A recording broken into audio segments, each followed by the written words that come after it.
Hello friends, સ્વાગત છે તમારું પૂજા કિચનમાં। આજે હું તમારી સાથે શેર કરીશ ઉપવાસમાં ખવાય તેવી એકદમ છૂટી છૂટી સાબુદાણાની ખીચડી। પરફેક્ટ માપ સાથે તમે બનાવશો તો તમારી ખીચડી પણ એકદમ છૂટી છૂટી થશે। જો વિડીયો પસંદ આવે તો વિડીયોને લાઇક કરજો, વધારેમાં વધારે શેર કરજો। મારી ચેનલ ઉપર જો નવા હોય તો મારી ચેનલને સબસ્ક્રાઈબ કરજો। તો ચાલો આપણે સાબુદાણાની ખીચડીની રેસીપી જોઈ લઈશું। સાબુદાણાની ફરારી ખીચડી બનાવવા માટે આપણે 1 કપ સાબુદાણા લઈ લીધા છે। જોઈ શકો છો તમે કે આ રીતના સાબુદાણા તમને આસાનીથી માર્કેટમાં મળી રહે છે।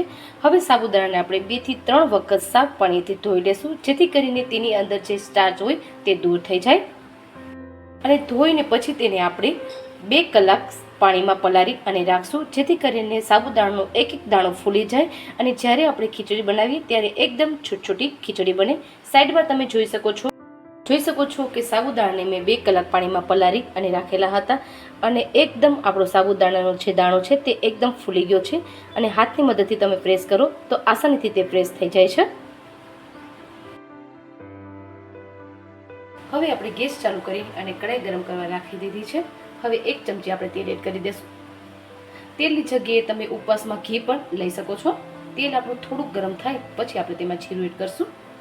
તેલ આપણું ગરમ થઈ ગયું છે, તેમાં 1 ચમચી આપણે જીરું એડ કરી દઈશું। જીરું થોડુંક સાતળવા લાગે પછી આપણે તેની અંદર મીઠા લીમડાના પાન છે 6-7 નંગ, તે આપણે એડ કરી દઈશું। હવે આપણે તેમાં 1 ચમચી આદુની પેસ્ટ છે તે આપણે એડ કરી દઈશું તેની સાથે જ, અને 1 ચમચી આપણી મરચાંની પેસ્ટ છે તે પણ એડ કરી દઈશું। તીખાશ તમારા પ્રમાણમાં તમારે વધારે કે ઓછી તમે કરી શકો છો। જોઈ શકો છો કે આદુની પેસ્ટ અને મરચાંની પેસ્ટ આપણે સરસ રીતે મિક્સ કરી દીધી છે। હવે તેમાં 1 વાટકી જેટલા કાચા સિંગદાણા છે તે આપણે એડ કરી દઈશું। તેલની સાથે જ આપણે તેને પણ મિક્સ કરી લેવાના છે, જેથી કરીને તે પણ સરસ રીતે તળાઈ જાય। કાચા સિંગદાણાની જગ્યાએ તમે શેકેલા સિંગદાણા પણ ફોતરા ઉતારી અને લઈ શકો છો, અને જો કાચા નાખશો તો તે પણ સરસ રીતે તેમાં પાકી જશે તેલની સાથે। અને ગેસની ફ્લેમને આપણે મીડિયમ ટુ હાઈ ઉપર આપણે હલાવતા જઈશું, જેથી કરીને નીચે ક્યાંય પણ ચોટે નહીં અને સિંગદાણા આપણા સરસ રીતે પાકી જાય। 1 થી 2 મિનિટ જેવો ટાઈમ થઈ ગયો છે અને જોઈ શકો છો કે સિંગદાણાનો કલર બદલાઈ ગયો છે। હવે આપણે તેની અંદર 1 કપ જેટલા બાફેલા બટેટા છે, જેને મેં આ રીતના કટ કરી લીધા છે તે આપણે એડ કરી દઈશું। નંગમાં જોઈએ તો 2 નંગ મીડિયમ સાઇઝના બટેટા છે તે આપણે એડ કરી દઈશું અને તેને પણ આપણે મિક્સ કરી લેવાના છે। જોઈ શકો છો કે બટેટાને પણ આપણે સરસ રીતે મિક્સ કરી લીધા છે। હવે આપણે તેની અંદર 1 કપ જે આપણે પલાળેલા સાબુદાણા હતા તે આપણે એડ કરી દઈશું। તેમાંથી વધારાનું પાણી મેં બધું દૂર કરી અને થોડીક વાર માટે કોટનના કપડા ઉપર મેં સાબુદાણા રાખ્યા હતા, જેથી કરીને સાબુદાણા એકદમ છૂટા બને। હવે આપણે એડ કરી દઈશું સાબુદાણાને પણ અને તેને પણ આપણે મિક્સ કરી લેવાના છે। આ રીતે તમે કરશો તો તમારી પણ સાબુદાણાની ખીચડી એકદમ છૂટી થશે। જોઈ શકો છો કે સાબુદાણાને પણ આપણે એકદમ સરસ રીતે મિક્સ કરી લીધા છે। હવે સ્વાદ અનુસાર તેમાં આપણે 1 ચમચી જેટલું નિમક એડ કરી દઈશું। ફરાળનું જે નિમક આવે છે સિંધા, તે મેં આમાં યુઝ કર્યું છે અને અડધી ટીસ્પૂન આપણે મરી પાવડર લીધો છે તે આપણે એડ કરી દઈશું। જો તમે ફરાળમાં લાલ મરચું ખાતા હોય તો તમે મરી પાવડરની જગ્યાએ લાલ મરચું એડ કરી શકો છો। મિક્સ કરી લેવાનું છે આપણે પાછું। જોઈ શકો છો કે મરી પાવડરને પણ આપણે એડ કરી દીધો છે। હવે હું તમને એક અલગ ટ્રીક બતાવું।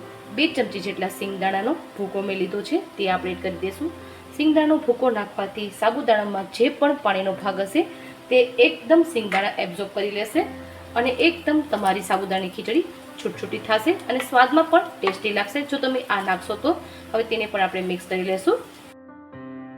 જોઈ શકો છો કે બધી વસ્તુને આપણે મિક્સ કરી દીધું છે। હવે ઢાંકણને ઢાંકી અને 1 થી 2 મિનિટ આપણે મીડિયમ ગેસ ઉપર રહેવા દેશું, જેથી કરીને સાબુદાણા પણ આપણા સરસ રીતે બફાઈ જાય વરાળને લીધે અને એકદમ આપણી ખીચડી પણ છૂટી થાય। 1 થી 2 મિનિટ જેવો ટાઈમ થઈ ગયો છે। હવે આપણે ચેક કરી લેશું। જોઈ શકો છો કે એકદમ પરફેક્ટ આપણી સાબુદાણાની ખીચડી બની ગઈ છે। હવે ગેસની ફ્લેમને આપણે બંધ કરી દઈશું અને તમે જોઈ શકો છો કે એકદમ છૂટી આપણી સાબુદાણાની ખીચડી બનીને તૈયાર થઈ છે।